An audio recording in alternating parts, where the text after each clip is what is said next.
Welcome in, everybody. DJ Yoakley here, and we've got a great surprise for all of you. We've been unveiling the guest judges for the YSN All-Star Slam Dunk Contest this Sunday. Scotty Mincher, our very own Scotty Mincher from YSN. Madison Tromler from Channel 21 WFMJ, the 6 o'clock co-anchor. We've got from Storm Tracker 21, Mr. Andrew DePaulo, and of course, the Cardinal Mooney alum. And at this time, we reveal the fourth of our five judges. Ladies and gentlemen, a guy that I know and love, have looked up to both figuratively and literally for a very long time. Ladies and gentlemen, the former heavyweight champion, or no, I should say middleweight champion of the world. I guess now he's a little bit heavier, so he could probably do the heavyweight, but we'll talk about that and how you can avoid it. Ladies and gentlemen, Kelly Pavlik, what's up, buddy? What's up, man? I'm just That was a saying. beautiful intro to the end. I flubbed it. I flubbed it. But yeah, you know you what? you told everybody about me putting weight on, and it's just. This is how it goes. But we're going to talk about how people can keep the weight off. That's the I'm beautiful insecure thing. about that. Insecure. You're the guy that always calls me your action figure because I'm that much smaller than you. You're not. It's just times Kel, have changed. we love you, buddy. I can't thank you enough for being part of this. I know everybody's excited to have you sit and talk about slam dunks. I mean, you have been a slam dunk of a celebrity, of a guy that promotes work ethic here in the Valley. For you to be able to once again take part in something that benefits youth sports and people here in the Mahoning Valley, what does that mean to you? It's big, it's a little different away from. I mean, I do strength conditioning and then obviously boxing as well. And I train all kinds of different athletes. A lot of basketball players I actually work on. So for me to be a part of it and see everyone out there and with something to do and competing and going at it and working their best, it's going to be fun. That's what my whole program is about right now. Is 4th through 12th grade and to be able to and get the athletes in there and even boxers, which are obviously athletes. And I think this would be cool. It'd be something a little different. Be interesting to see some of the dunks and how that all turns out, and just watch everyone have fun. As someone who has entertained the masses for years and years and years, what kind of tips or tricks would you give to the guys that are going to try to put on a show for you on Sunday? I would say try to do something different. Maybe work on it and practice it so you execute it on Sunday. But sometimes judges see stuff that if it's kind of new or it seems like it's a pretty hard obstacle to get over. To me that wins. A lot of these new ones. We could touch on this a little bit, and some people get mad, but I think the Dominic Wilkins Jordan days are kind of done. I mean, some of these dunks I see anymore it's just amazing. So you got to be very creative, I guess, is another thing. Some of these guys can jump, and for high schoolers to be able to dunk, that's a heck of a feat itself. But if you're getting a bunch of them out there, you got to be creative. I'm excited because you, my friend, you've been in the spotlight for so long. It's a little bit different when, like, you're talking about practicing these dunks and doing it with nobody watching, and then you look at an entire gym full of people that are watching your every move. How do you kind of block out the excess noise, if you would? As hard as you try as best. It's really hard to practice for that, and hopefully some of the games, throughout the year, playing in front of, all the people, they got kind of used to it, but you're never going to fully be able to block them out. Sometimes you want to feed off of the fans and the audience. So, you just got to kind of stay in your zone, I guess to say, and focus on what you're going to do. But it's tough. And it's that's part of, being an athlete and even the other athletes that elevate their game, is being able to handle the pressure and the audience. You've got a young one that plays basketball. I mean, what kind of advice do you give him going into a team game as opposed to an individual sport like boxing? Everything comes with experience. Everything. And it was really his second season playing basketball, and I told him, don't get down on the games. If you have a bad game or even a good game, I said don't get in your head too much, because the biggest thing, and you see it with boxing and sports, when kids mess up, they really get hard on themselves and they come down on themselves, and they're still young. And I don't care if they've been playing football since the peewees. Is when you get into high school, it's all a learning experience, especially if you're going to go on to the next level. So I always tell them, just sit back, reflect on what happened, keep it in your head so that way you can improve on it and make yourself better. The minute you start letting your emotions take over and you get in your head too much, you're going to forget everything that just happened, whether it was good or bad. So the big part of that is just stay strong, and take every part of sports, whether the physical, the mental part of it, and just use it as an experience. If you get run over, it's the physical part, right? Yeah. Use that as an experience. If you mess up on a play, remember it. Go over it in your head and give yourself time to be able to realize what's going on. And again, that's where the term experience is a big term in sports, and it's true. Experience is everything with athletes. I'm really interested because I mean I know what's going on, but a lot of people have tried to keep tabs on you throughout all the years from the championship. Well, even when you were an amateur, into the championship years, and now onto your I want to call it adult years, but you and I both are not in the adult ranking yet, at least mentally. So No, from a I standpoint, don't. I don't plan on growing up. I'm going to stay a Toys R Us kid. You know, you are always. I may age by through appearance, but you know, my maturity level will stay young. I love it.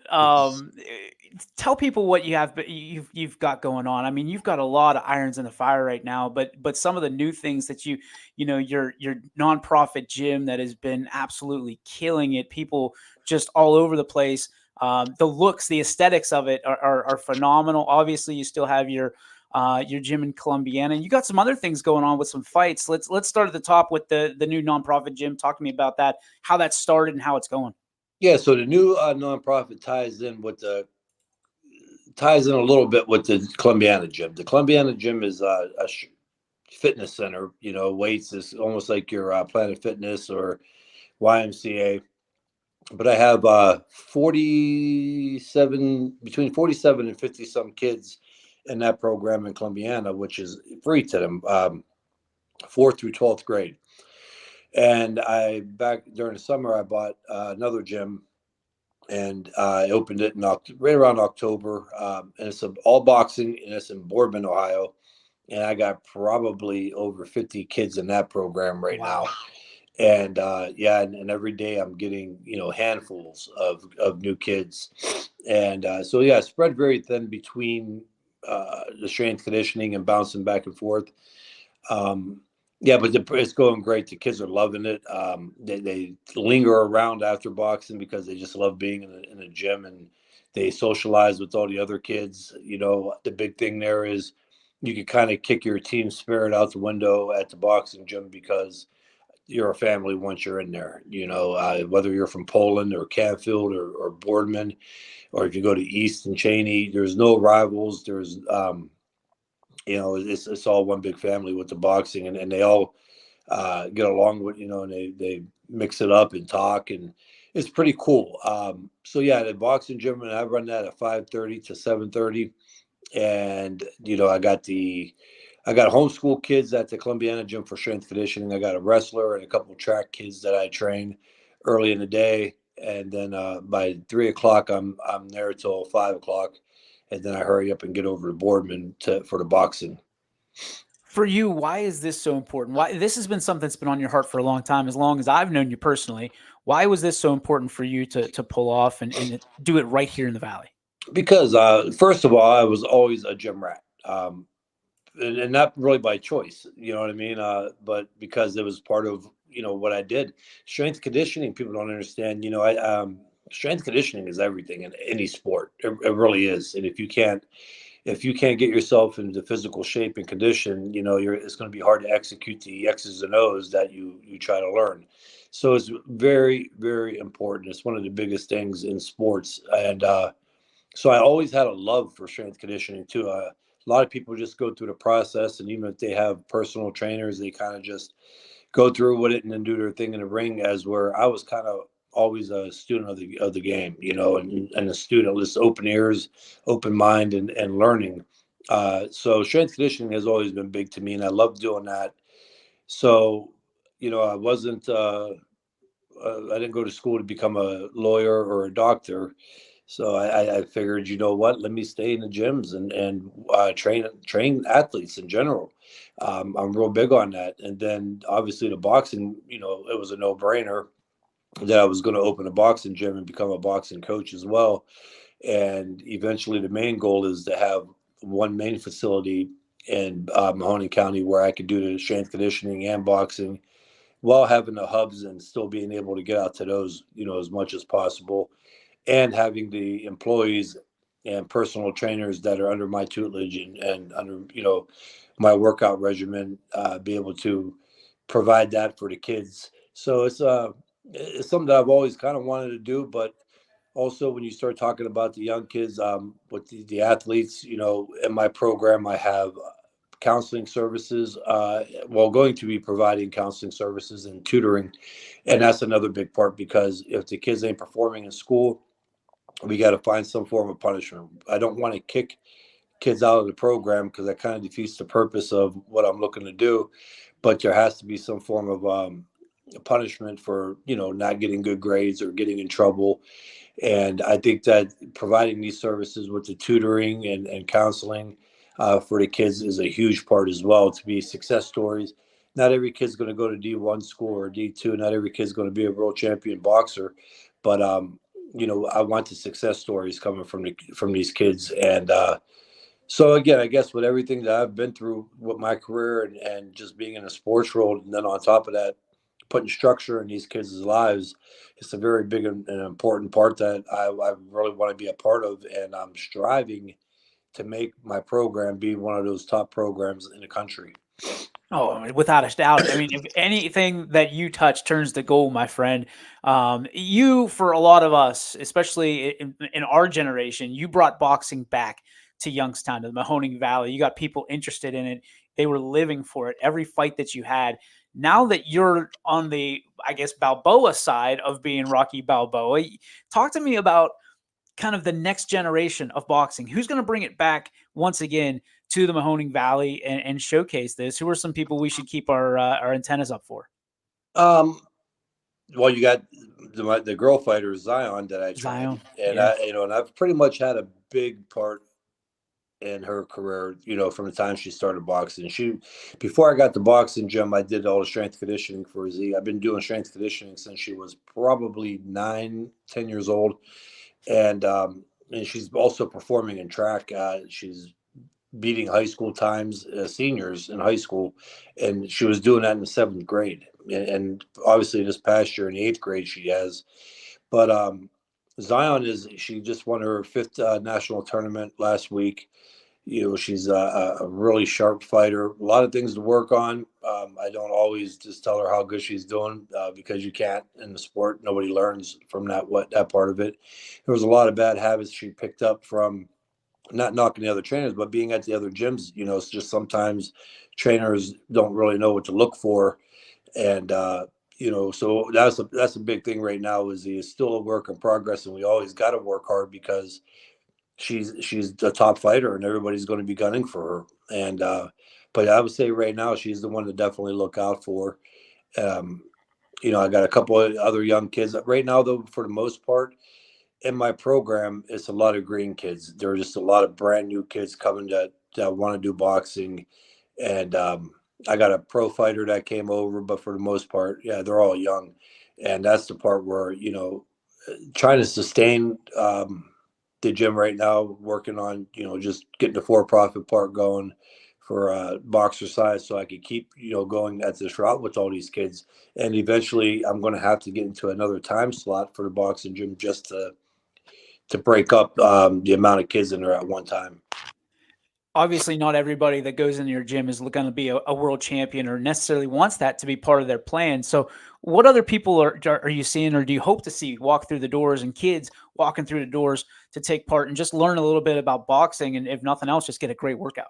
That's a great point you made. And that, it's a little surprising because I said when starting this charitable organization that I want to just keep boxing at one location because there's just more kids in other sports. So the strength conditioning, I'm going to have two hubs in Trumbull County, two hubs in Columbiana County, and then just one main facility in Boardman that will have boxing and the strength conditioning. But boxing would only go in the Mahoney County location. And surprisingly, the boxing, like I just said, is I mean, the kids are rolling in to box, and I just I can't get over it. It's crazy. But you're 100% right. There, some of these kids, as soon as boxing is a different sport than any other sport, and I've played other sports, and I'm not knocking them. It's just a different sport, and a lot of these kids, they're going to get in there and they're going to spar one time or fight, and they're going to say, you know what, I'm not doing this. So I want to keep them in a program, especially if they're at risk or underprivileged. I want to keep them in the program. So a big part of that, and I think why the main facility is going to be important, is because they don't have to box. They can go over and do the strength conditioning, and if they're in another sport, they can get ready for that. Their specific sport. Um, there's again the counseling, tutoring programs will be available if the kids need it. So that's going to be a big part. That's one of the big things that I looked at when starting this charitable organization is not every kid's going to want to box, and there's going to be more kids for the strength conditioning than boxing. So it's a big part, and I don't want to kick them out if they're not going to be a world champion boxer. If I don't feel that or if I feel that they're not slick enough or good enough with boxing and they're going to take punishment, I will tell them, hey, listen, you can still come in. This program's still available to you. You could work out with the other kids and do, you could box in that spar and just do the boxing workout, or you could go do strength conditioning and, hopefully have other things at the facility that they could do to occupy their time. And on top of all of that, you've got fights that are coming up that you've been building diligently behind the scenes and giving people opportunities to get out in front of people and literally throw hands. What kind of things do we have to look forward to in the next few months from you? So not throwing a pity party for me, but it's been taxing with this Oh yeah. charitable time, financially, like just buku money right now going out of my pocket for it. And I've been fortunate. I've had been talking with state reps and some lobbyists and different people. I got a grant writing team I had to bring on. Eventually going to work on the for-profit part of the boxing gym, the boxercise classes for women and men, older women and men that want to come in and get a boxing workout in and get in shape and learn how to fight without having to actually fight. That's going to be a big part in help sustaining these gyms. So I am also putting on a fundraiser on May 11th at the Metroplex in Liberty, and it's going to be an amateur boxing show. I did one back in November, and it was a successful. We had probably about 500 people there. This one we're hoping to get a little bit more. It's a bigger facility, and we're going to put on good shows. A good fight, and we're looking for sponsors. Tables will be up for sale this week if people want to purchase a table for the fights. And working on putting the card together right now, getting all the kids from my gym, which is Boardman High School. We got kids from Poland, two kids from East that are going to be on the card. One of the from Western Reserve. So it's going to be nice, and these are going to be the things that kind of help until the grants start coming in. That's going to help keep this program running.